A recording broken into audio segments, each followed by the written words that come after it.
Hello everyone. Today we're going to talk about something that touches every one of our lives. Whether we have experienced it firsthand or participated in it without even realizing it, we're talking about prejudice, discrimination, and stereotyping. These aren't just abstract psychological concepts. They shape who gets hired, who gets trusted, who gets blamed, and who doesn't. By the end of this presentation, you will understand not only what these phenomena are, but why our minds produce them, and how three powerful cognitive biases make them nearly automatic. According to Susan Fiske, bias operates on three levels. Stereotypes are cognitive. We assume a group label describes the individual. Prejudice is emotional, a feeling of hostility toward a group regardless of personal experience. And discrimination is behavioral, when those thoughts and feelings drive our action, like excluding someone or treating them unfairly. These three reinforce each other, and they can be blatant and conscious or subtle and automatic. What caused this surge? Exactly the process Fisk described. People took the category Asian and attached to it the label source of disease. This is classic out-group scapegoating, blaming a group for a trait that has nothing to do with ethnic identity. Social media accelerate it dramatically. Hashtag like China virus spread by high-profile account primed millions of people to see Asian individuals as dangerous.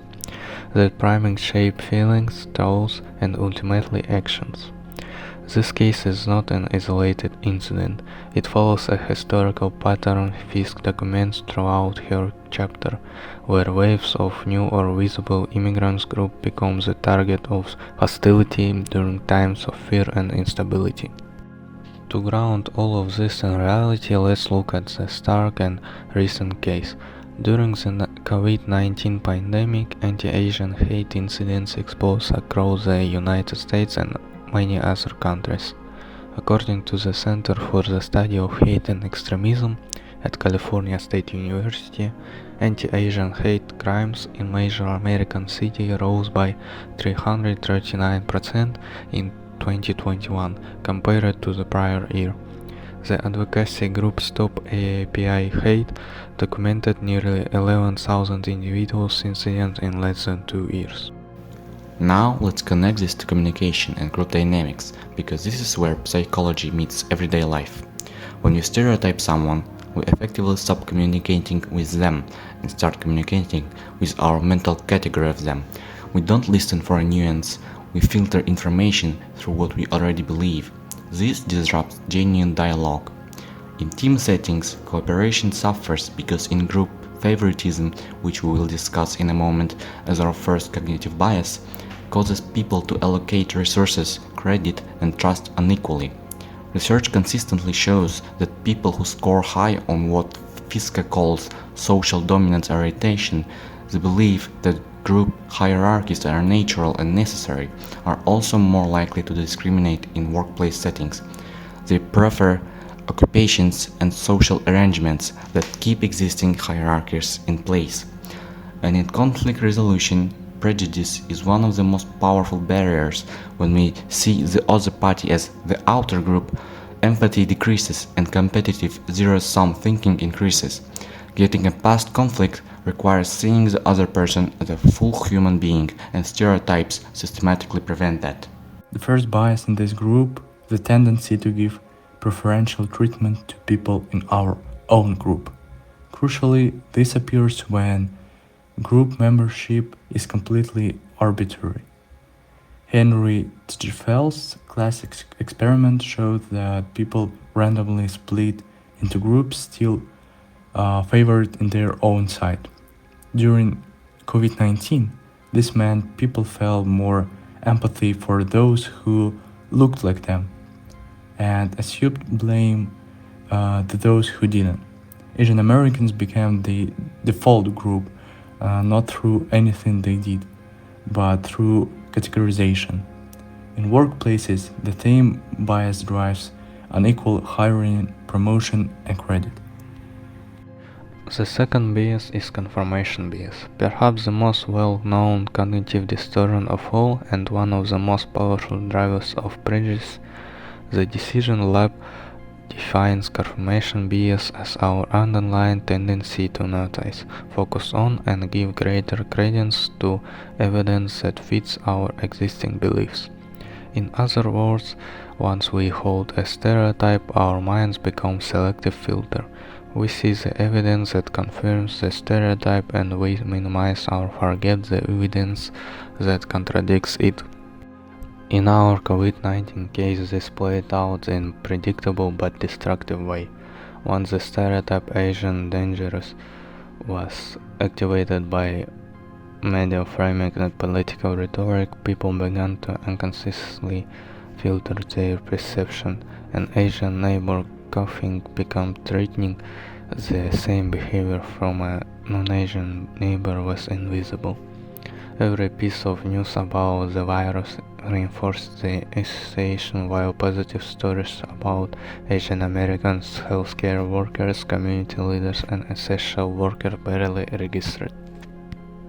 Researchers Ruzier and Wu published a 2023 study specifically on how confirmation bias amplifies discrimination, showing that even when people begin with inaccurate beliefs, confirmation bias locks these beliefs in and causes them to treat the stereotyped group consistently worse over time. For conflict resolution, this is catastrophic.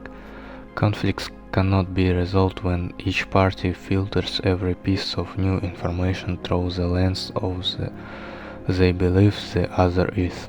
Confirmation bias turns temporary misunderstanding into entrenched hostility. Our third and final cognitive bias is the fundamental attribution error, or FAE.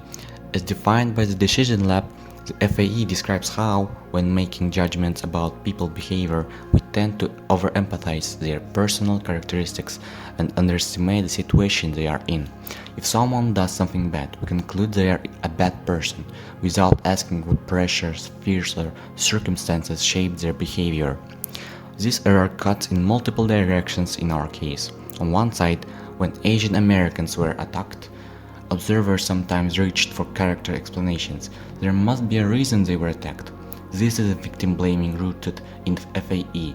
On the other side, when considering why discrimination spreads, we underestimate the situational factors, economic anxiety, political messaging, pandemic fear, and instead attribute bias to individual bad actors. This makes systemic discrimination invisible.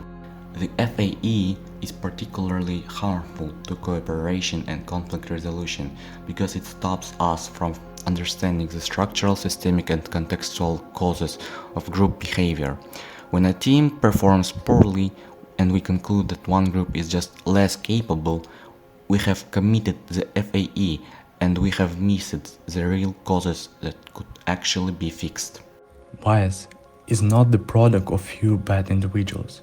It's built into mental shortcuts every brain uses. We saw how in-group biases, confirmation bias, and fundamental attribution error all work together during COVID-19 to turn fear into discrimination. The encouraging part is that awareness generally helps. When people recognize these patterns in themselves, they can start to interrupt them. Thank you for your attention.